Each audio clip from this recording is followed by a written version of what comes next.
Yes, sir. Praise the Redbirds. Welcome back to the Canon, where we dive into the Batman vs. Superman Dawn of Justice review. I'm your host, Terry. I'd like to introduce my partner, Sal. All right, we finally have stepped forth into the abyss that is known as the DCU. So I'm excited to review it, have some good things, some other things, and here we go.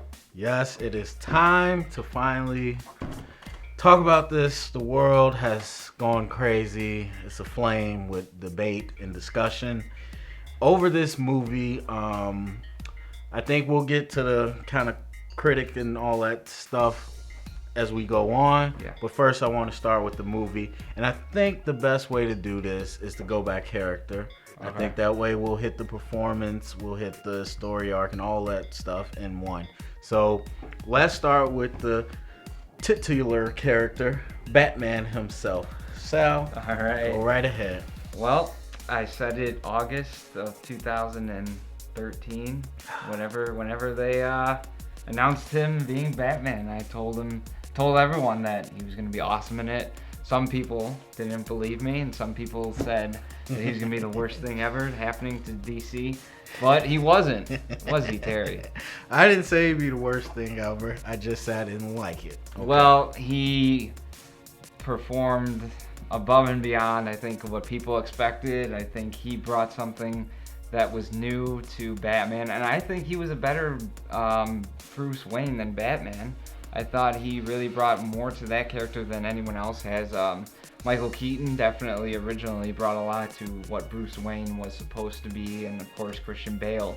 But I think Christian Bale at least was more so an awesome Batman than he was Bruce Wayne. So I think Affleck in this movie really showed us that he really knew what he was doing with this, and he was something else. Just blew me away pretty much. So.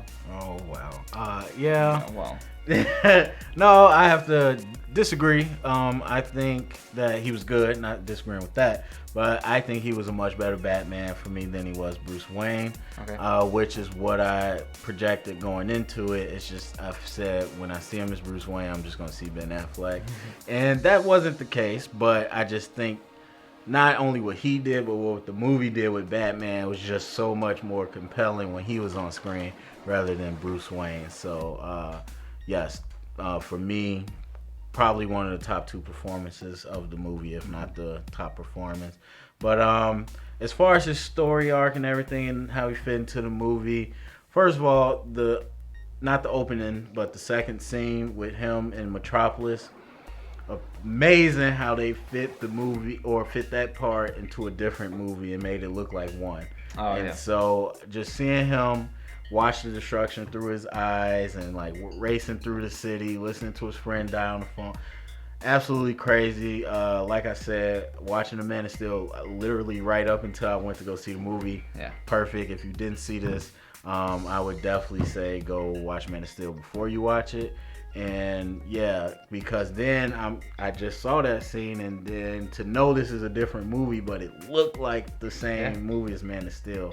So his motivation right there was set up and So everything. well. I mean, we'll talk about that scene later, but that was like, that encapsulated what I thought the movie was going to be. So it did. So. Yeah. I mean, it's a lot to say about Batman.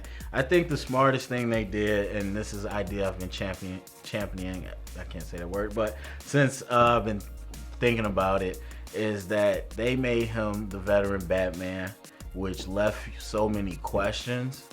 At the same time, they got you so excited for the future for a solo Batman prequel, which is what we expect to get. Because as a fan, you know, okay, I don't really have to be explained why he has this, why he has that. I know he's been Batman for 20 years. He's got these gadgets. He fought these people, you know, and so everything he does, I'm just like, okay, yeah, he's Batman. But then there's so many questions like, why is he killing people now? Yeah. Like, why is he branding people? Or where did that come from? What happened to Robin? You know, so now we get to get all those questions answered when we finally get a solo Batman movie. So I thought that was the perfect way to link him to the current movie, but also open the door for a lot of prequels. Which I really found myself wanting to hear just a little bit more why he kind of left the whole cape and cowl, why he hung it up, which I'm assuming was you know, due in part to Jason Todd and the Joker. That's what I want to assume. But they did it really well where I wanted to know, and I wanted him and Alfred to kind of talk a little bit about his retirement and him coming out of retirement. But that's obviously set up for the Solo film, like you said. Yeah, and then another thing that I don't think I've heard anyone say besides me, but Wayne Manor was burnt down. It was like remnants of it. And I noticed that in the trailer and then seeing it in the movie, I was just like, wait a minute, what happened there? And they just never say anything about it. So I like that personally. I know some people might not have, but I liked it because it's like going to pay off so much better once we do get Ben Affleck directing his Solo movie. Yeah, and then news just came. It's been kind of, the rumor has been that him and Jeff Johns are working on something. They didn't say that it was a solo Batman film, but I'd have to assume that that's what it is. So yeah. So we'll see in the upcoming. I would say in the next month or two, we'll probably hear something. Nice. All right, so let's jump to Henry Cavill's Superman. Go ahead. Again, I think they did a good job with him. The only thing I didn't particularly like is he did a good job and they wrote it well, where he was trying to figure out, well, who am I? What am I supposed to be? Kind of carrying over from the first Man of Steel. I think like in the first Man of Steel, he realized he kind of had to be this savior in a way, but he was kind of rushed into it with Zod just coming out of nowhere. And then it kind of carried over in this movie, where he has been doing this for 2 years, but he still doesn't feel like he belongs, and he still doesn't feel like people want him to be Superman. So throughout the whole movie, he's kind of asking himself, well, should I still be doing this? And where should I be in the world? And he never really definitively himself figures out what he needs to do or why he needs to do it. He kind of asks a lot of other people. I would have liked if he would have taken, the step forward and said, this is who I am, this is what I'm going to do. Instead of trying to get all of the answers from someone else. That's fine leading up to his decision to do whatever he needs to do, but they never let him do that himself, I think. So that's one problem I had with it. I would have liked to see a little bit more character growth in him, but that's what Superman is. He's an alien, and they did a great job portraying that still in this movie, even 2 years later in the story. But Cavill himself, he's done a fantastic job. Magnificent job, portraying this new kind of Superman. So I don't have a problem with him, and I don't have a problem with his character for the most part. So yeah, we'll slap all type of spoiler warnings on here. So if you're still listening by this point, you should have saw the movie. I think Superman, like you said, all those points I agree with. He was growing from Man of Steel. I think the shift is him dying at the end, which is going to kind of cause him to have the opportunity to step out as a hero once he comes back. Yeah. Once he realizes, what it looks like after he's gone, and really setting up, the rest of the world. So I know I'm working backwards, but it really was about Superman he was just getting over Metropolis. Then he's got this negative backlash about this Africa thing. Which didn't make sense to me, just before we even go to that, but yeah. Yeah, so he's getting that. Then he's getting the Lex guy who he doesn't know trying to kill him. Yeah. Then he gets the Batman trying to kill him. So he's just trying to figure out who he is. I'm so glad you said that and that you saw that, because that's the way I saw it. Yeah.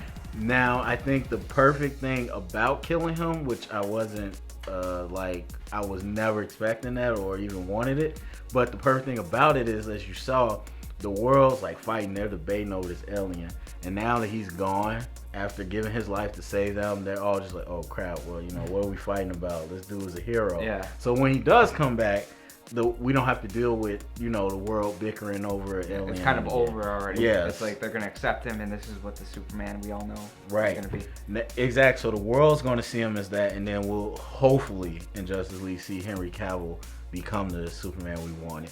But Henry Cavill, solid, like he was before. No problems with him. Looks just like Superman. Yeah, I have no issues with him.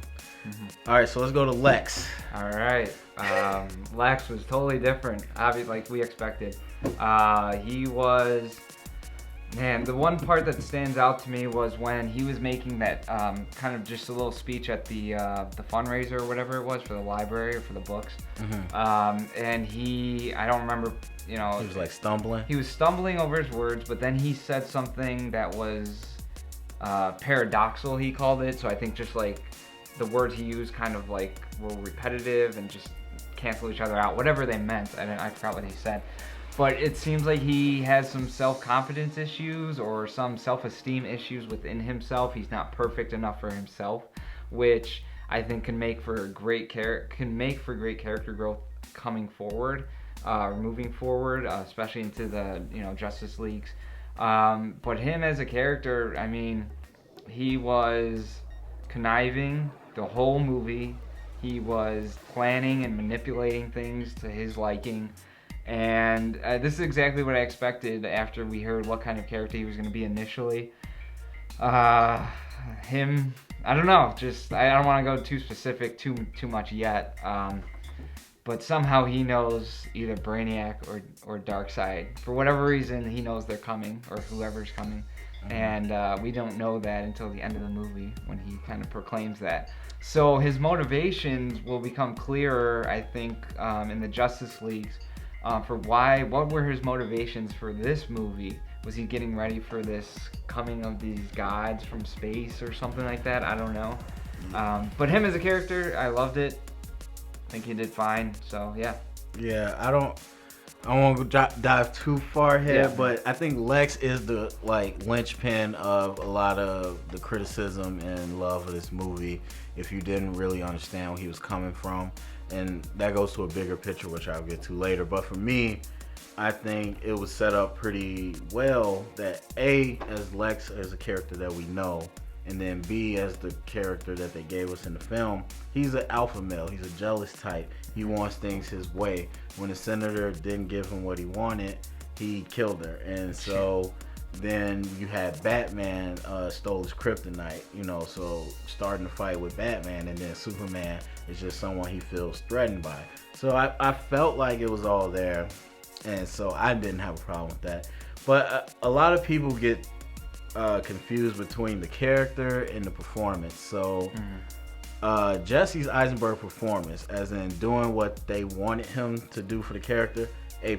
He did exactly what they saw Lex to be.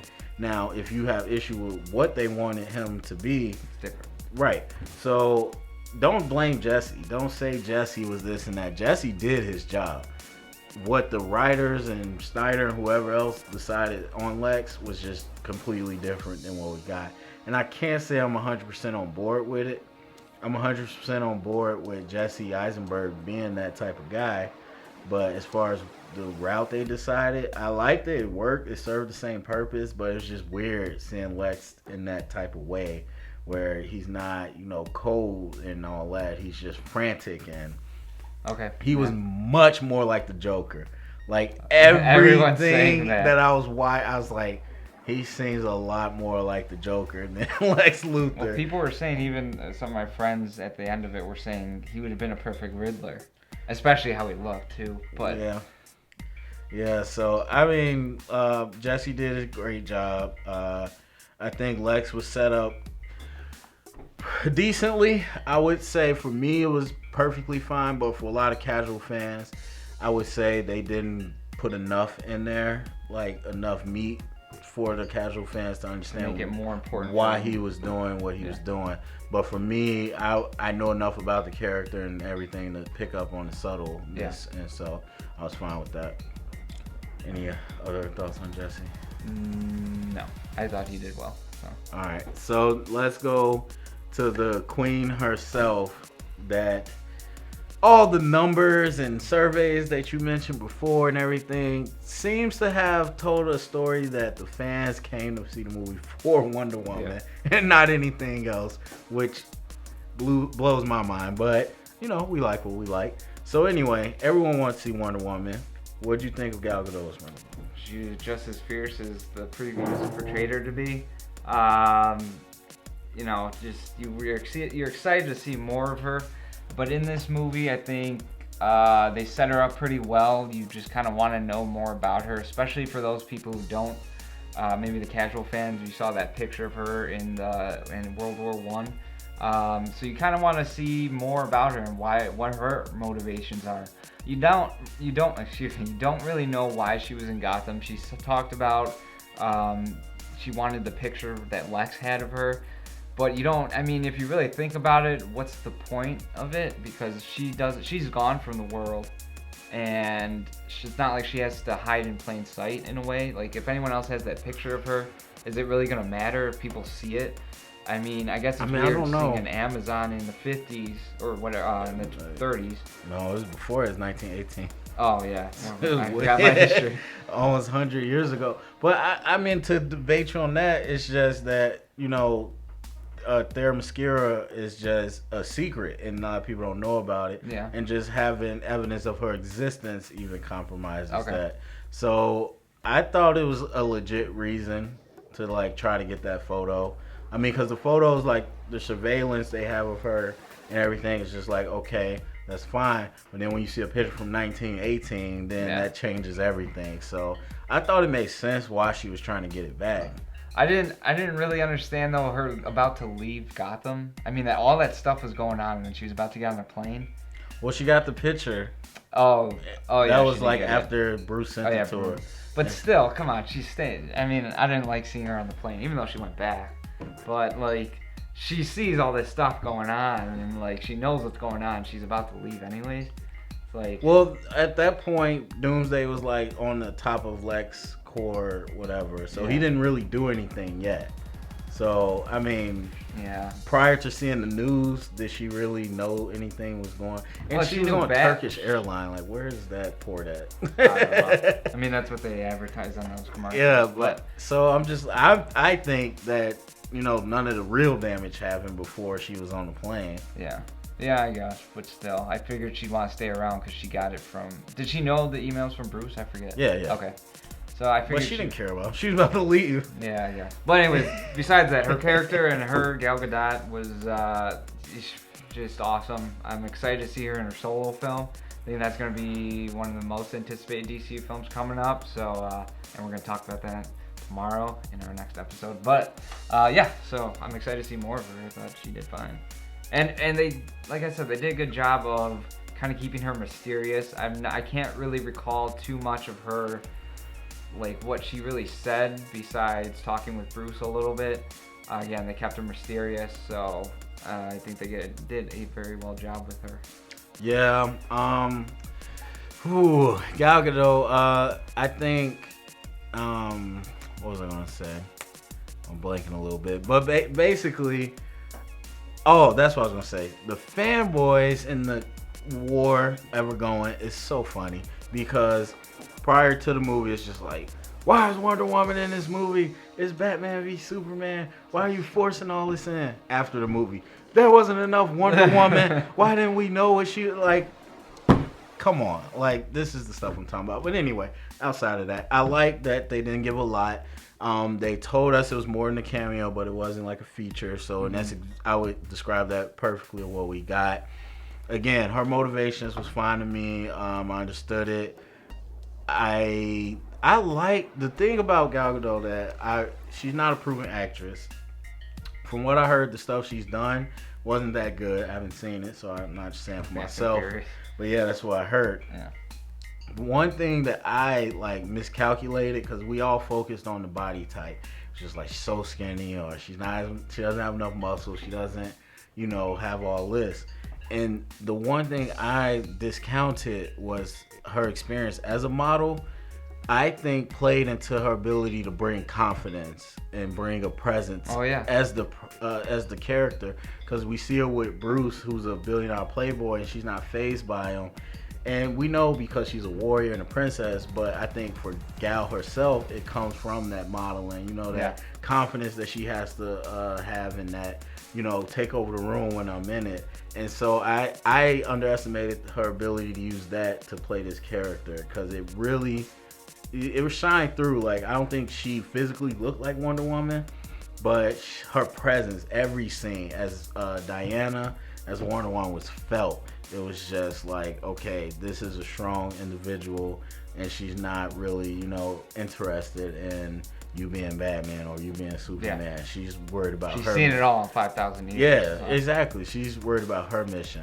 And like for me, both times I went to see it. Me and Sal are deep into this, 2 times veterans. But both times I went to see it, crowd like erupted in applause when she showed up on screen. Yeah. I don't know about you. I'm trying to think. I don't even remember. But I thought. oh yeah, go ahead. I just thought it was interesting because I didn't expect that because I wasn't clapping. I'm pretty sure they were like, wait, what was the first scene? That was at the... So when she shows up as Wonder Woman, yeah, it's like the Doomsday thing. Yeah, that we saw kind of in the trailer, which I said, like, people like, they spoiled it. I'm like, that's not the same cut. Yeah. Because she had, like, the shield or whatever. I'm like, you know, those are 2 different parts.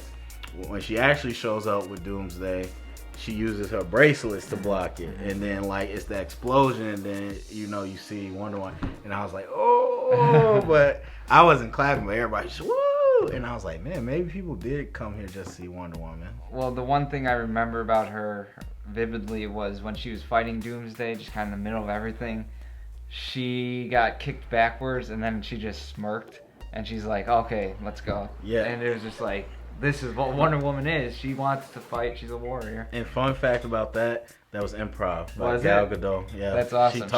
She knows her stuff. She studied. So. Yeah, I heard her talk about that in an interview before the movie came out. Like she said, you'll see in the movie. Like she threw that in there. Yeah, so. People will be talking about that little just 5-second thing. So that was good. And yeah, that's pretty much all the main characters. So, let's take it to. Do we want to go into the critics and all this war? Do you want to go through let's go through the movie. Okay. What we kind of remember from it. Okay, so let's stick with the story first. What are your comments? No, you go first. I'll play off of you. Okay, I mean, as far as like what I think, I loved it. It made sense to me. It's definitely a point of contention for a lot of people. And you know, I'm gonna get on my soapbox nice and early. I'm gonna just say it. The thing with this movie, and a part that really like frustrates me, is that people expected a certain thing from superhero movies and this movie in general, where, you know, it's a popcorn when I'm sitting here, you're just gonna throw it all at me and I'm gonna just soak it in. And some movies are like that. Some movies do a terrible job of telling a story that doesn't make sense. And some movies give you parts of a story and make you use your imagination and your own knowledge to fill it in. And I think BVS fell in that bucket. And it's funny, the most movies you see like that are Oscar-winning movies. Mm-hmm. All these indie movies or, you know, smaller films where they don't give you everything. They give you, you know, parts, and it's kind of up to your interpretation. And they get praised for it. But then when we get to a superhero movie, it's getting destroyed for the same thing. It's not enough. Right, and I'm like, a lot of people wanted it to be A, B, B, B, C, C, C, D, D, D. And I'm like, it wasn't that movie. So the story itself is pretty simple. And I'm a big picture guy in everything I do. So it was pretty easy for me to put it together before the movie ended. Mm-hmm. I don't think everybody feels that way. But I think if you see it the second time, it's a lot better because you already know the plot and you're not like confused or anything. Mm-hmm. So anyway, the story, basically. Lex doesn't like Superman because he has a complex where he wants to be the alpha male, and part of him, he feels threatened by Superman because he talked about his dad, you know, being a flower boy for a tyrant where he grew up. Mm-hmm. And, you know, kind of subtly hint to the senator that this guy could go bad on us. And so he figured out kryptonite, you know, affects him. He wants to get kryptonite to kill him. Batman, we saw the destruction from Metropolis into Wayne Enterprise or whatever. And not only that, his dreams, his nightmares are feeding into the fact that he's scared. He doesn't hate Superman. Superman's saving people. Superman, you know, is not doing anything bad. He's scared of him, of what he could become. Yeah. And we see that with the argument with Alfred, where he's like, you know, he's not an enemy. He said, not today. What about, you know, 10 years from now, all that. So he's scared. And so his job is, he knows about the kryptonite. He wants to steal it from Lex. And then Superman, like we said earlier, he's just trying to figure out how to be a hero if he wants to be a hero. He's talking to his mom. He's talking to Lois, and he's like, I did this because of my dad, or Kent, not Jor-El, but I did this because of my dad, and it's not seeming like it's working out. And people forget, like we said, with Man of Steel, he's an alien. He doesn't fit in. And so he kind of needs that validation from the rest of the world to let him know he's making the right choice. And they're not giving that to him right now. They're giving him backlash, or at least half of them are. So he's just surprised by all these people trying to kill him, Batman and Lex. And that's then, we get the clash and, the resolution, Doomsday, all that good stuff. So the story's there. And I watched it twice, and every scene sets up the story. It doesn't do it in the right order. I think if you sat there for 30 minutes or so, focusing on Clark, then going to Bruce, then going to Lex or whatever, and you put it in order, I think it would have been like too dense, too boring. Yeah. I mean, it was already dense. Well, I have something to back that up. Just like this movie, like they said when they were asked about the backlash from Rotten Tomatoes and the critics, Zack Snyder and Cavill and Affleck said this movie is made not for the critics, was made for the comic book fans. Mm-hmm. And I said, I think one of the first things I said after I saw it was, if you put all of these scenes in a comic book and in the comic book cells as they come, they would make a great comic book. This is how the comic books are written. Mm-hmm. Not necessarily the story, not directly ripped from a story of a comic book. That's not what I'm saying. But just how the comic book, the setup and just the intricate details within a comic book, this would make a great comic book. So that's why I wanted to bounce it off of you.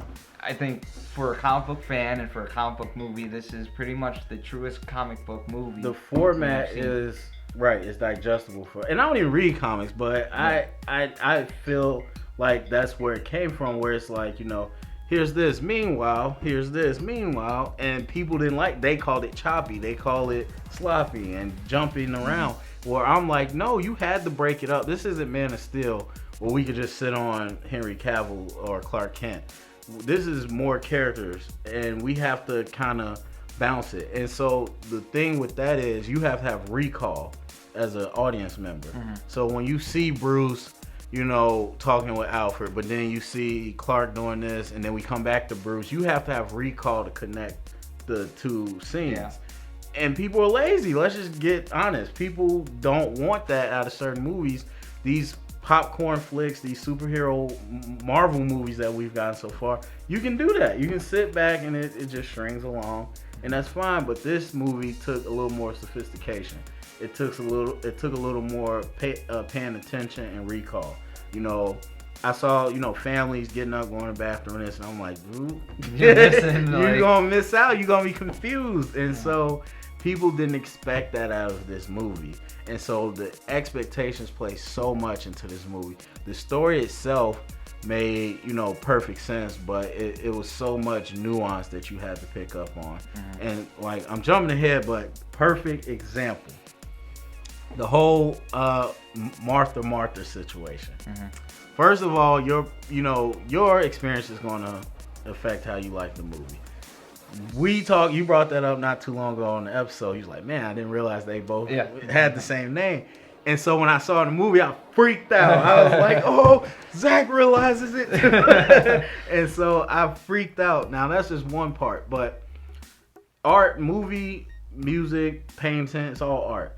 Art is surface level, then there's layers to it, right? On the surface, the fans say they became cool because their brothers have the both same name. That's stupid. Yeah, you could say that, but you're just looking on the surface. If you dig deeper and you use your brain, then you can say, okay, it wasn't just the fact that they had the same name. It's not like, oh, your mom's name Martha, we're cool. No, it's like, okay, this humanized Superman to him. Yeah, I was just gonna say that word, humanized. Because he had to psych himself up to think this is some big bad alien. And then when he gets there, he sees a girl that loves him, that's fighting for him. He realizes he has a human mother, and that brings Superman down from this tyrant to the human level. And then in a way, I think it humanizes Bruce because he's went off the deep end. Yeah. He's killing people. He's dark Batman. And then it took him right back to the first scene, seeing his mom die, realizing he doesn't wish that on his worst enemy. He doesn't want, to see his mother die. And what would my parents think of me doing this? Yeah. And so now I think they came to the same level. I still think it was rushed a little too fast. It could have been a little bit more, but that part was great. And a lot of people see it as really stupid because they only see the surface. And, a lot of the movie is like that, with Lex dropping hints here and there. If you don't read more into it, then you'll just think they just was lazy with the writing.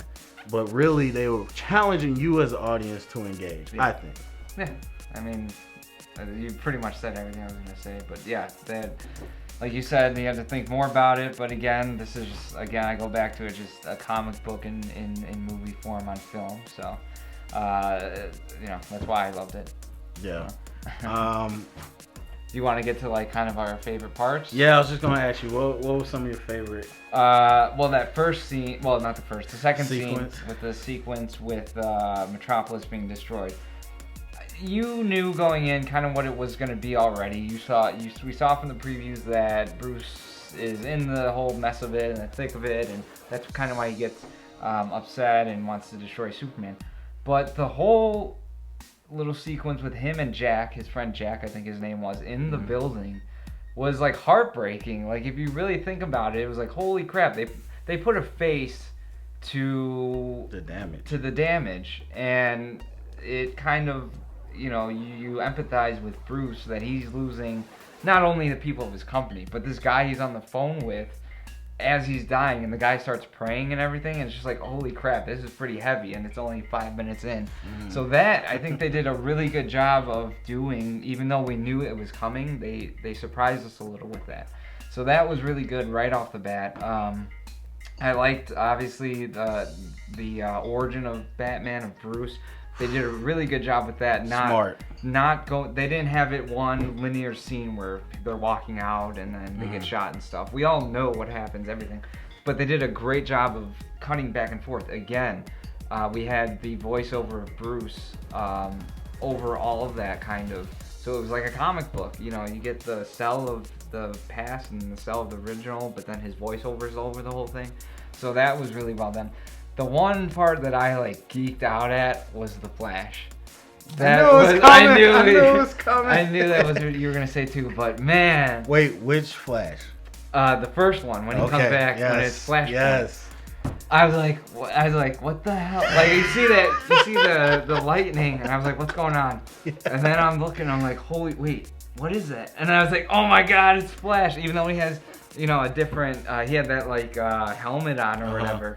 But I was like, wow, I did not see that coming at all. I didn't know they were going this deep, this fast into this kind of world. Oh man, yes. Exactly, we're going into time travel already. It was a vision, or I don't know what it was. Yeah, we'll get back to the future setup. But yes, that is the that part I geeked out at. And then besides specifics in between, the ending was not once did I ever think about Superman getting killed. Obviously, I knew the original story with Doomsday and stuff, but not once did I ever think, and then no one ever talked about it. We never talked about it. I never saw anything about, on forums or articles about him dying, or not even just rumors, but theories in themselves. No one ever said, or I didn't see them anyways. I love that.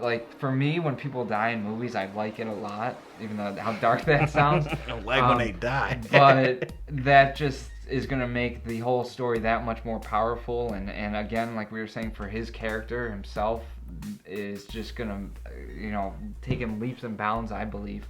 The way they did it, too, was awesome. But the one thing I thought of when they brought him down or took the thing out of Clark, and then Lois is holding him, was when Jesus came down from the cross. I don't know if you've ever seen the picture, but it's like Jesus, and then Mary is holding him, and then you have two people on the other side. I think it's Saul, or I forgot. I think it's Saul. I forgot. They call him the Trinity, and it's very biblical. A lot of stuff with Superman. But I could see it. The pan out was. Well, yeah, right. If you go before it went black, go ahead and look up and Google Jesus down from the cross, and it'll look exactly like that. And what else? I I mean, don't know what before else. I go, talk about the fight, the actual fight. The fight was really well done. The only problem I had aesthetically was some of the parts Doomsday kind of looked a little. No. Oh, Batman wait. versus Superman. Oh, okay. Well, I'll get back to Doomsday then. Batman, Superman.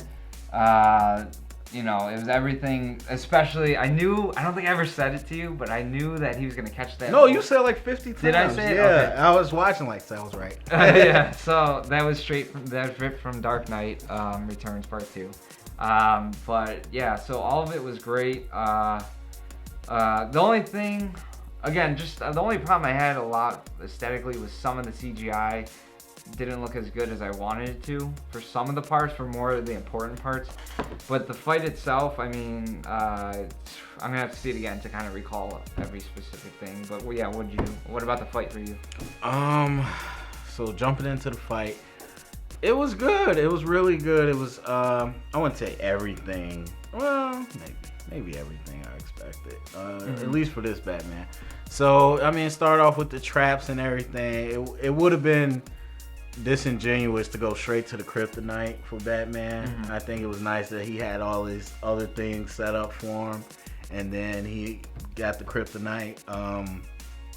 From what I can remember, the CGI was fine. Nothing stuck out like as horrible. It wasn't like over the top. I heard in IMAX it's ridiculous, but I didn't see it. Like too bad, like bad. No, I heard it's like ridiculously nice. Oh, okay. Because that scene and a couple other scenes were shot in IMAX cameras. They may be by them. So I didn't see it in IMAX, but for me it still felt good. The one thing no one's talking about, which will make sense, I'll probably get to that later, but Batman won.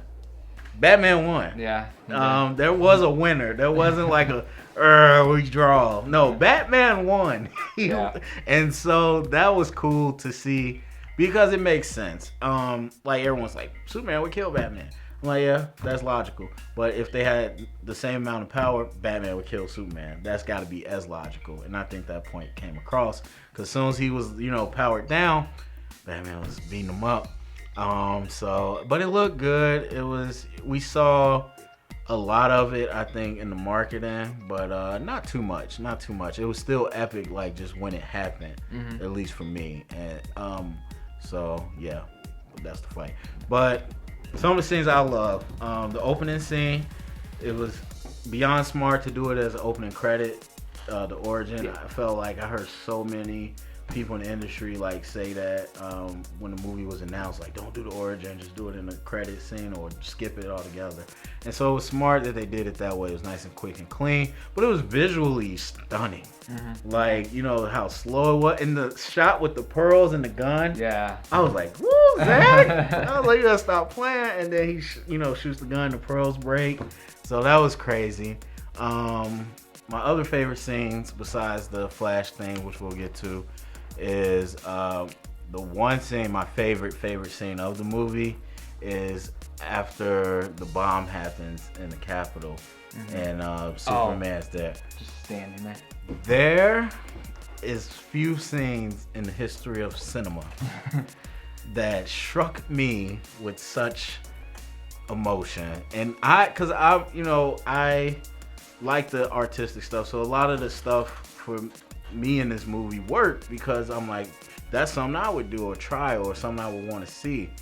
And conveying emotion and words through visual is all what a movie's about. There was no words that had to be said in that scene, but everything that's going on. So the whole lead up with the Granny's peach tea and all that stuff was like, okay. And after the comments we heard about Scoot McNairy's character, I kind of knew it was coming. Yeah. And so it was so tense because it was like darn near quiet. And then she just, and then Superman looks, and then just boom, and it blows up. I thought he was gonna know Scoot, or his character. I thought he knew. Yeah, I don't think he knew. He didn't know either. He thought he was just. That's what makes Lex so much messed up. So messed but, up. Yeah. Yeah. But the shot I'm talking about is they go into the fire and there's Superman just standing there with like fire around all these dead bodies. He knows already. He's like, wow. He's on fire, but of course Superman doesn't hurt him. and he's just sitting there with like such a disappointed, sad face.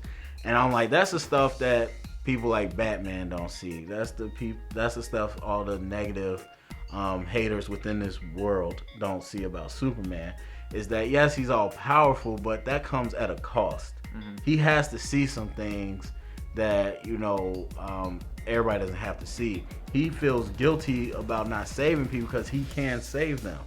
And so that captured all. That scene was so beautiful.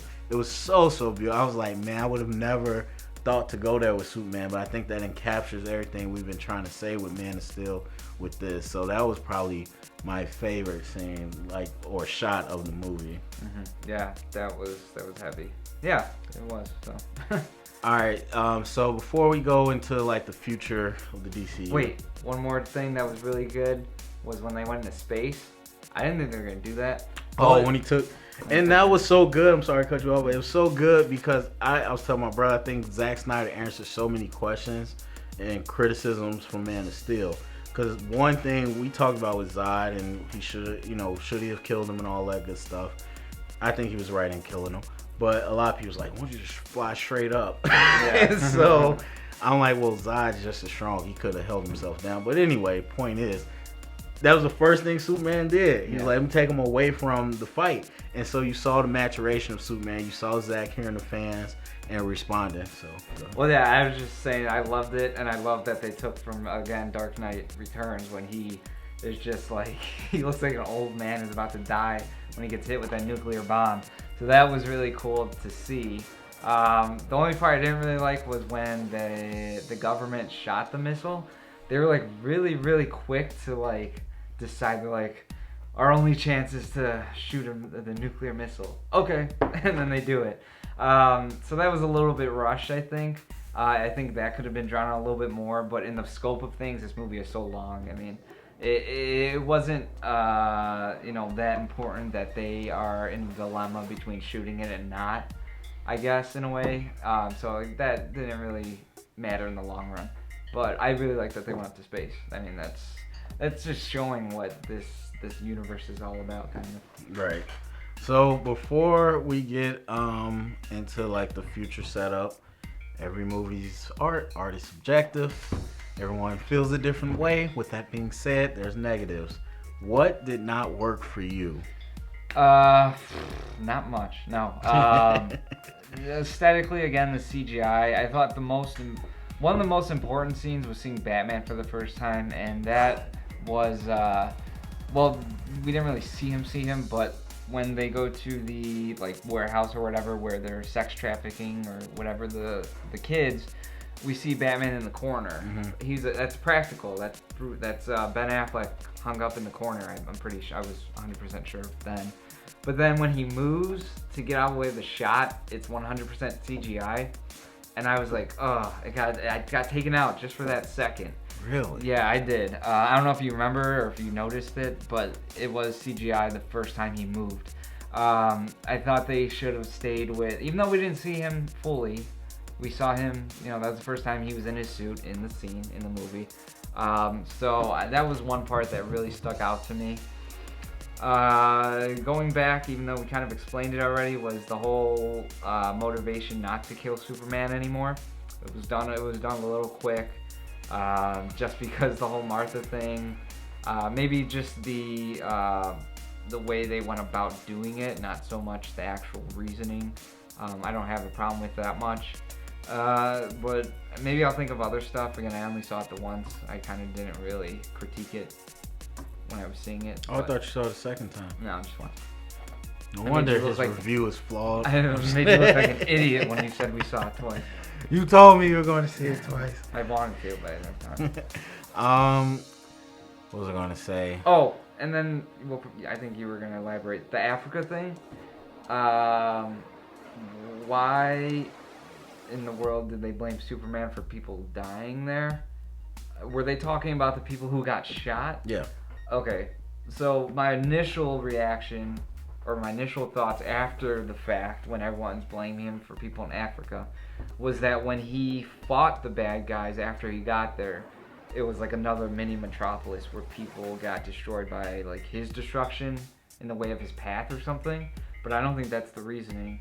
No. It was they thought he killed people when they got shot, or did they blame him for being around, leading to them getting shot? Was that what they were? So what happened was it was an ambush. It was set up by Lex. Yeah. And so these people killed the people, but then they basically paid witnesses off to testify that Superman killed people. And so, you know, the people in America don't know that they were actually shot. Because the first time I saw it, I was like, what? I was like, there's bullets in them. Why would you think Superman did?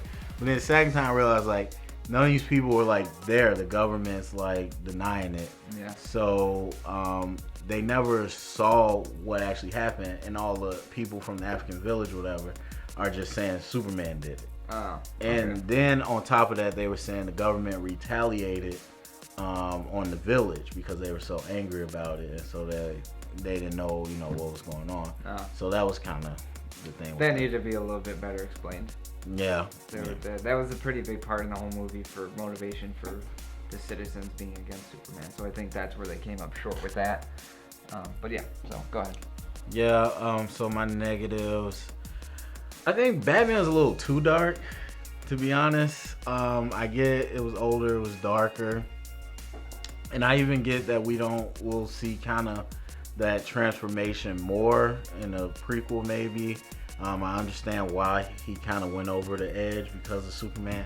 But just some of it was just, it was a little too dark for no reason. And so I was just like, I don't know that you want to go this dark with Batman right now. So that part for me was a little iffy. The branding was weird. It was. It was out of character for him. It was weird. I mean, I don't have too many complaints, to be honest. Like, everything that they did in a different direction was not what I was expecting, not what I necessarily wanted. But I'm like down for the way they did it, and like, you know, the way I took it in, it was really good. I think they could have did a much better job of making it digestible for the casual fan. But I'm not a casual fan, so as a you know, comic fan, and as someone, you know, that's into this space, it was perfectly fine to me. But as far as making it accessible to everyone, they could have did a better job with that. But outside of that, and the, you know, Batman and Superman becoming cool thing was way too fast. Like, the Martha situation, you could interpret it was good. It was, you know, nice movie reference, but some dialogue, something, you know, it's like, you know, like, why were you trying to kill me? Like, what is, like, maybe they could have led up to it better within the fight itself. Like, half the fight was just them beating each other up, but then the second half was kind of Superman was trying to get hints towards that they need to work together specifically, not just saying he was like, we need to work together against Lex, and that was about it. And Batman didn't really have a reason to believe him or to trust him or whatever. So that could have been done a little bit better, I think. Yeah, but like, I can't complain. It was like everything else was. I think I'm really trying to think, like I said, I think if you looking at it from a different perspective, there's plenty of problems. But from my perspective, I don't see them. So, it was a perfect movie. It wasn't a perfect movie, No, it wasn't. but it was like, it's very much on caliber with, you know, Iron Man, where it's the kickoff. You know, it's just getting us started. It wasn't a perfect movie, but it did its job, you know, as what it was supposed to deliver. And so, you know, pretty much fine with all that. All right. All right, so let's get into the setting up the Justice League stuff. Basically, it was done. The rumors were right. 100%. Yeah, Security like footage. the security footage. Well, technically they were right. It said that Batman got the security footage, which technically he did, but it was Wonder Woman that actually like viewed it so we could see it. So that part was right. And then the part that I was trying so hard not to spoil for you, and I didn't, is that not Oh, rumor. that's what it was. Okay, I totally forgot. The Flash thing. So they confirmed that. Did you know? Oh, it was confirmed. I didn't know it was going to be in a movie like that, but it was confirmed that the nightmare sequence was something that the Flash was trying to reach Batman through. And so I thought it was going to be like an end credit scene where it was like Ezra Miller's character dreaming it. Okay. I had no idea it was going to be like that. Yeah. So I didn't know that was going to happen, but I knew it had to involve the Flash. So once I saw the nightmare sequence in the middle of the movie, I was like, okay, Flash will show up at some point. I didn't know it was going to happen right then and there. But so how did you like the setup for the Justice League and all that? I liked it a lot. You just want more. You just want more of what they gave you. But yeah, that Flashpoint reference or time travel reference, whatever you would call it, it was amazing. You definitely don't know what they're talking about in terms of Lois is the key, and then he's saying how you were always right about him, which is Superman. Obviously, I think they're referencing the nightmare scene.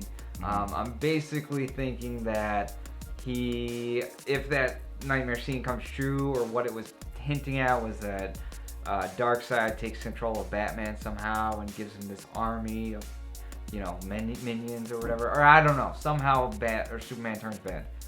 But yeah, anyways, besides that, that was awesome. And then the security footage was everything we'd hoped for. Aquaman was a little bit awkward. Yeah, it's freaking weird. He was like, yeah, I'm here. What do you want? And they just went away. But that was cool to see. Obviously, you want to see more. Cyborg was 100% different than what I thought it was going to be. I thought Cyborg's character was just going to be Vic Stone in person, or a reference to him, or something as a human. Oh, the tease for him. The tease for him.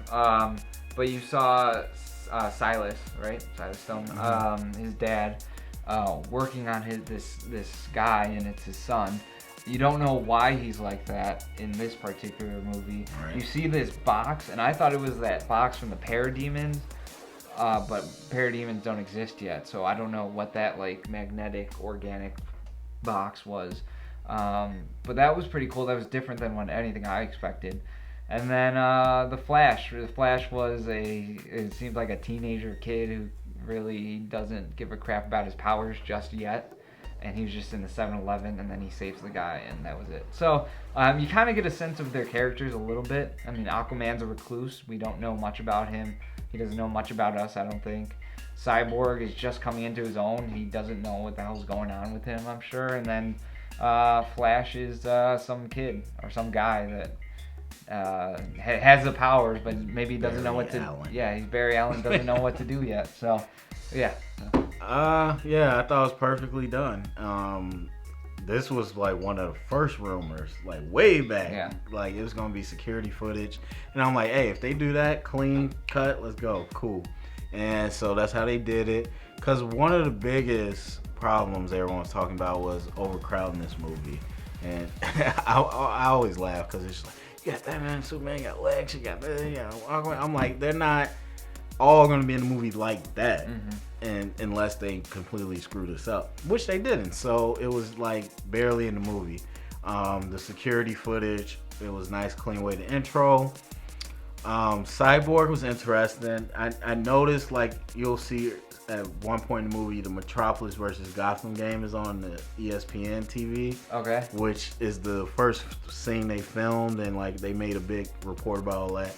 And so in the movie, I was I thought we would see the actual game, but it was just kind of on ESPN. Yeah. Those helmets look real cool for Metropolis. Yeah, you saw it. Yeah, it was nice. So anyway, so you have to assume that's when Vic got hurt or whatever, because he's usually the quarterback. And but we didn't get to see all that, which is fine. It was just a tease. It was it literally was 3 end credit scenes, right? Because after that happened with Wonder Woman watching the footage, I leaned over to my brother. I was like, we just got an end credit scene in the middle of the movie. And that's my only complaint, is where they put it was really weird. Yeah. I was like, you could put it more towards the end or even a little earlier, but it was just, I can't remember exactly where, but it was it was what? I think it was right before Batman Superman fall. Yeah. And I was just that came out of nowhere. Even the second time, I was that came out of nowhere. You could have did that. and a lot of people were saying Bruce should have just did it when Yeah, he it was opened weird it. that he. And I was like, yeah, But then you you might give be right. then you give Wonder Woman more insight to why and how they're gonna be doing. I have no problem that he sent it to her. I just think for us to see it, it would have been better if you did it then. Yeah. You could have just seen her looking at the files without opening them yet. If Bruce had already. I mean, you could have had the same scene. She got the picture, and then it just said attachment, metahuman files, and that was it. Mm-hmm. Like you didn't. And earlier, if we saw the actual files, it would have been fine. Because early in the movie, it's like, whoa, okay, cool. Middle, the movie end credit scene.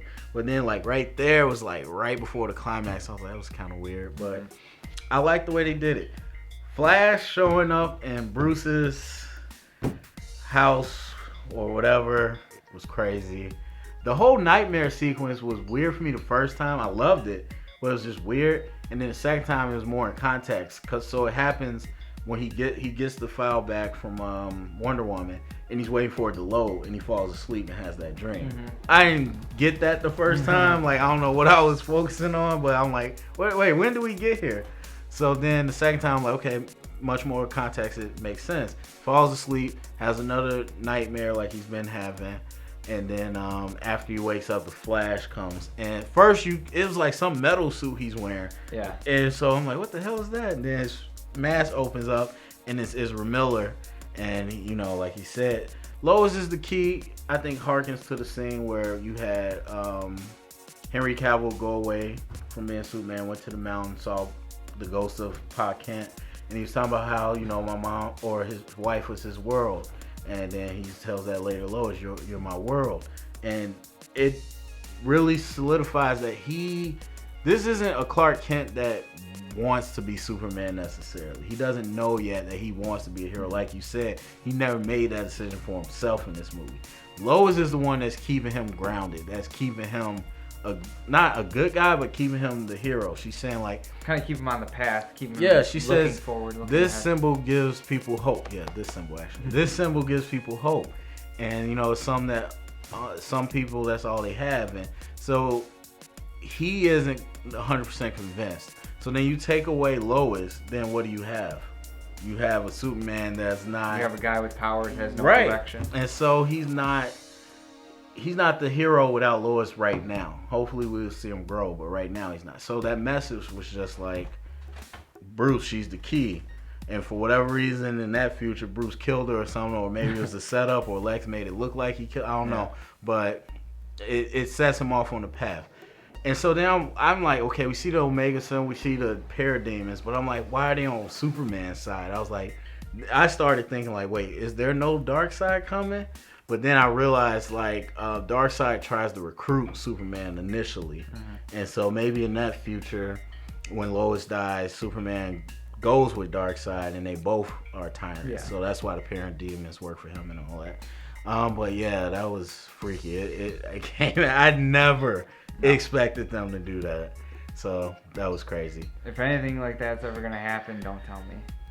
Oh, I didn't know the actual scene. I just knew he was connected to the But dream. yeah, even if I would have known that, like you said, you didn't expect it. All of a sudden, it was like a lightning. And yeah. I was like, oh my God. I was like, that was crazy. But really quick, there was an Easter egg I was looking up earlier. In the nightmare scene on Batman's gun, there's a Joker card from the original, kind of just like the Joker. Not of the Joker, but it's a Joker card. That was an Easter egg I saw. Oh, shout the Easter egg. All right.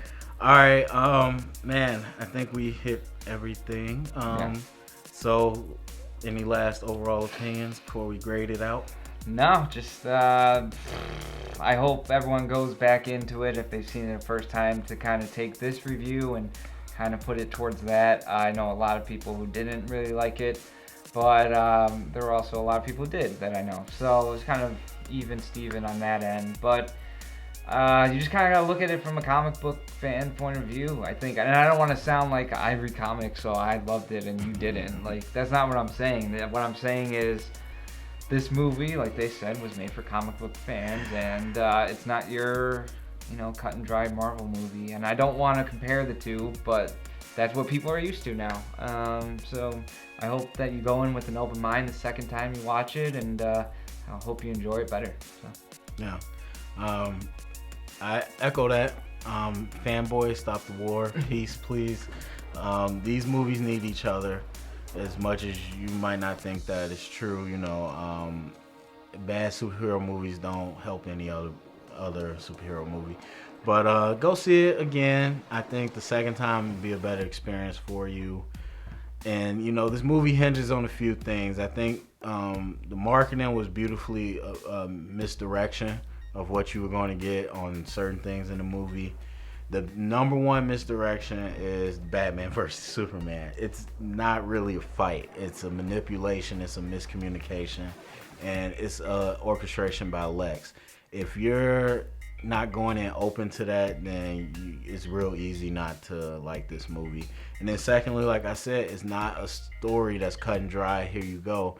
Be open to interpret and look for clues and be attentive to the movie.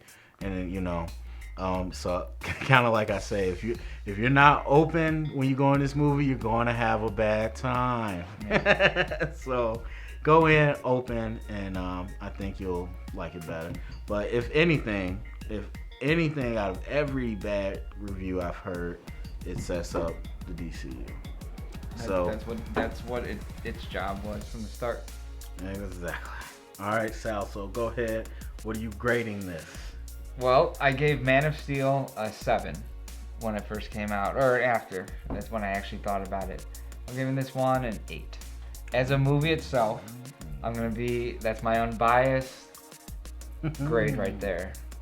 But I will say, like I said before, if you put this movie into a comic strip, that it would be a comic book from front to back.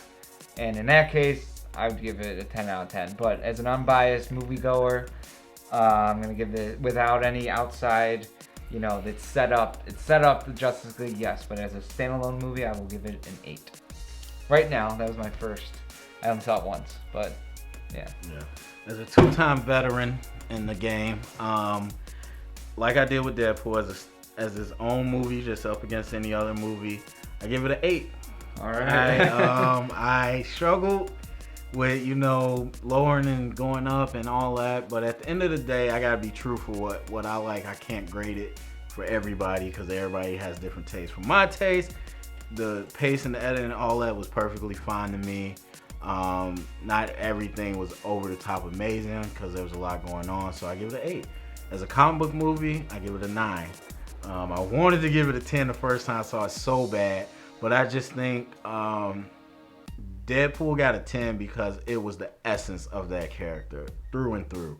This movie takes vastly different directions with these characters, and so just off that alone, I can't give it a true adaptation, 10 out of 10. So, but I give it a 9 because, like we said, it's a comic book movie through and through, and it was just a little too dark, a little too dark. But yeah, that's my score. All right. So, are we done?